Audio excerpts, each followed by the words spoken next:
सोचिए, हजारों की भीड़ के बीच खड़ा एक व्यक्ति, चारों तरफ शोर, अनगिनत चेहरे, लेकिन फिर भी वो भीतर से नितांत अकेला है।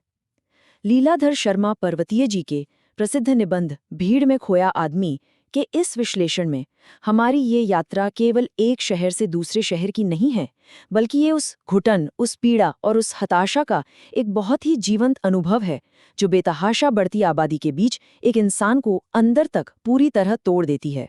तो क्या सच में ऐसा हो सकता है कि कोई व्यक्ति हजारों लोगों से घिरा हो और फिर भी पूरी तरह से अकेला हो?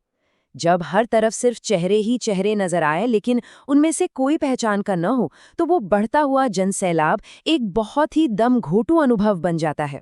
ये एक ऐसा विरोधाभास है जहां अनगिनत लोगों की मौजूदगी ही इंसान के खुद के व्यक्तिगत अस्तित्व को निगलती जा रही है। चलिए, सबसे पहले इस चेहरों के महासागर में उतरते हैं जहां सामना होता है एक अनियोजित परिवार से। हरिद्वार की अपनी यात्रा पर निकले हमारे नायक का सामना होता है अपने बेहद करीबी मित्र बाबू श्यामलाकांत के परिवार से। यहाँ अध्ययन के नज़रिए से ये समझना बहुत ज़रूरी है कि श्यामलाकांत जी की वो लापरवाही, यानी उनका अनियोजित परिवार, महज एक साधारण गलती नहीं है, बल्कि ये एक टूटते हुए समाज का बहुत बड़ा प्रतीक है। उनका सबसे बड़ा बेटा दीनानाथ भयंकर बेरोजगारी का एक सजीव मॉडल है। उनकी पत्नी चरमराती स्वास्थ्य व्यवस्था का दर्पण है। बेटा सुमंत राशन की भारी कमी को दर्शाता है और छोटे बच्चे कुपोषण और तंगी की त्रासदी को। सच कहूं तो ये परिवार बेकाबू जनसंख्या का एक जीता जागता रेखाचित्र है। अब इस कहानी का अगला पड़ाव देखिए, एक अस्त-व्यस्त यात्रा और स्टेशन पर उमड़ता भीड़ का हुजूम। लक्सर स्टेशन पर गाड़ी बदलते समय जो दृश्य नायक के सामने आता है, वो सच में रोंगटे खड़े कर देने वाला है। पूरी की पूरी ट्रेन की छत यात्रियों से पटी पड़ी है, तिल रखने की भी जगह नहीं है। ये एक ऐसी भयंकर अस्त-व्यस्त व्यवस्था का सामना है जहां इंसानी गरिमा तो जैसे पूरी तरह से कुचली जा रही है। आखिर वो कौन सी मजदूरी है जो लाचार इंसानों को मौत के मुहाने पे ट्रेन की छतों पर लटक कर यात्रा करने को मजबूर कर देती है? ये दृश्य मन को एक बहुत गहरी पीड़ा और हताशा से भर देता है। अगर हम इसके पीछे की वजह को समझें तो पाठ का एक बहुत प्रमुख विषय उभर कर आता है, और वो है नागरिक व्यवस्था का पूरी तरह से ढह जाना। सोचिए, 15 दिन पहले जाने पर भी कोई आरक्षण नहीं मिलता और अंत में कुली की मदद से धक्के खाकर किसी तरह खिड़की से ट्रेन के भीतर फेंका जाना पड़ता है। ये साफ स्पष्ट करता है कि जब आबादी हमारे संसाधनों से बहुत आगे निकल जाती है तो सारे नियम, सारे अनुशासन बस खत्म हो जाते हैं। तब केवल किसी तरह बच निकलने की जद्दोजहद बाकी रह जाती। और इस भीड़ का एक और भयानक रूप हमें दिखता है हमारे युवाओं में। एक ऐसी पीढ़ी जो बिना काम के अपने भविष्य की तलाश में दर दर भटक रही है। इस थका देने वाली यात्रा के बाद जब नायक हरिद्वार पहुंचता है तो उसका स्वागत श्यामलाकांत जी के बड़े बेटे दीनानाथ ने किया। उसकी आज की स्थिति उस पूरी पीढ़ी की कहानी कहती है जिसका भविष्य इस भीड़ ने पूरी तरह छीन लिया है। रोजगार कार्यालय के अफसर के वो शब्द कितने निराशाजनक हैं। भाई, नाम तो तुम्हारा लिख लेता हूं, पर जल्दी नौकरी पाने की कोई आशा मत करना। तुम्हारी योग्यता के हजारों व्यक्ति पहले से इस कार्यालय में नाम दर्ज करा चुके हैं। ये लाइनें इस बात का सबूत हैं कि युवाओं की उन अनगिनत कतारों के सामने बड़ी बड़ी डिग्रियां भी अब अपना अर्थ खो चुकी हैं। सड़कों और दफ्तरों के सार्वजनिक संकट को तो हमने देख लिया, पर अब जरा बंद दरवाजों के पीछे की उस निजी घुटन को भी समझते हैं, जहां सांस लेने तक की जगह नहीं है। जब इंसान बाहर की इस भयानक भीड़ से बचकर अपने घर पहुंचता है तो उसे थोड़े सुकून की उम्मीद होती है, लेकिन श्यामलाकांत जी के घर के हालात कुछ और ही बयां करते हैं। ये एक बेहद निजी घुटन है जहां छोटे से 2 कमरों के मकान में ठूस मठास के कारण सांस तक घुटने लगती है।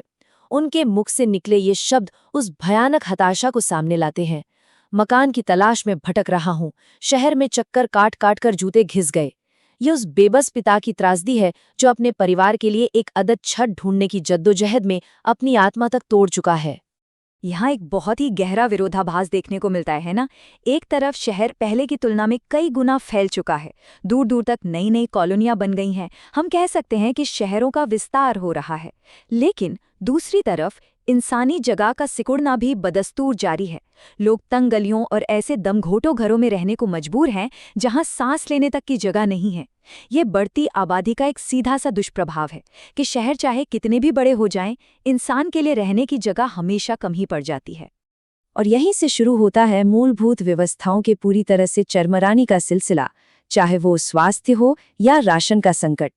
रहने की जगह की कमी के साथ साथ इन सुविधाओं की विफलता तब और ज्यादा स्पष्ट होती है जब नायक श्यामला जी की बीमार पीली पड़ चुकी पत्नी को देखता है। साहित्य के छात्रों के लिए पाठ में प्रयुक्त मधुमक्खी का छत्ता एक अत्यंत महत्वपूर्ण और बहुत ही सटीक रूपक है। अस्पतालों में रोगियों की बेकाबू भीड़ डॉक्टरों को ऐसे घेरे रहती है जैसे छत्ते पर मधुमक्खियां भिनभिनाती हैं। ये उस गहरी लाचारी का प्रतीक है जहां किसी एक मरीज का सही से ध्यान रखना या उसका इलाज करना तार्किक रूप से पूर्णतः असंभव हो गया है।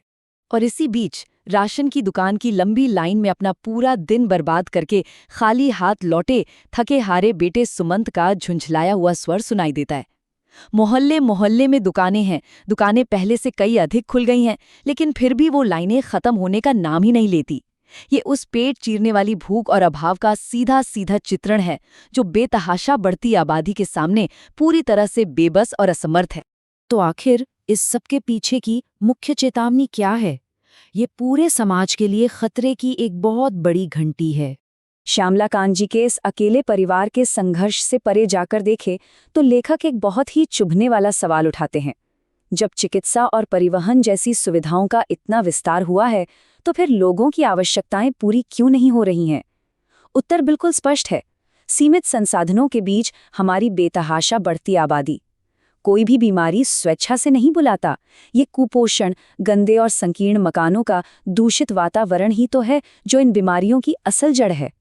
इस विश्लेषण की दृष्टि से इस भीड़ की अनदेखी कीमत को समझना सबसे ज्यादा जरूरी है। सड़कों पर बढ़ता हुआ दबाव और दुर्घटनाएं, दफ्तरों और स्टेशनों की लाइनों में घंटों बर्बाद होता हमारा समय, और सबसे भयानक बात, हमारी व्यक्तिगत पहचान का पूरी तरह से मिट जाना। जब कोई भी समाज अपने संसाधनों की सीमा को लांघ जाता है तो सच मानिए वो पूरी की पूरी इंसानियत को ही निगलने लगता है। भीड़ में खोया आदमी अब समझ आता है कि ये केवल एक शीर्षक नहीं है, बल्कि एक अत्यंत गंभीर, कड़वा सत्य है। जो व्यक्ति इस विशाल भीड़ में अपना समय और अपनी पूरी शक्ति खोकर भी कुछ हासिल नहीं कर पाता, वो अंततः स्वयं उसी जनसैलाब में कहीं विलीन हो जाता है। ये अब केवल श्यामला कांत जी की कहानी नहीं रही, ये हमारे समाज की वर्तमान सच्चाई बन चुकी है। इस पूरी चर्चा के अंत में एक बहुत ही खौफनाक सवाल पीछे रह जाता है। अगर समय रहते हमें कोई जागृति नहीं आई तो क्या हर व्यक्ति एक दिन उसी जनसैलाब का हिस्सा नहीं बन जाएगा? एक ऐसी अंतहीन भीड़ जिसके शोर में इंसान का नाम, उसका सम्मान और उसका भविष्य हमेशा हमेशा के लिए गुम हो जाएगा। जरा सोचिएगा इस बारे में।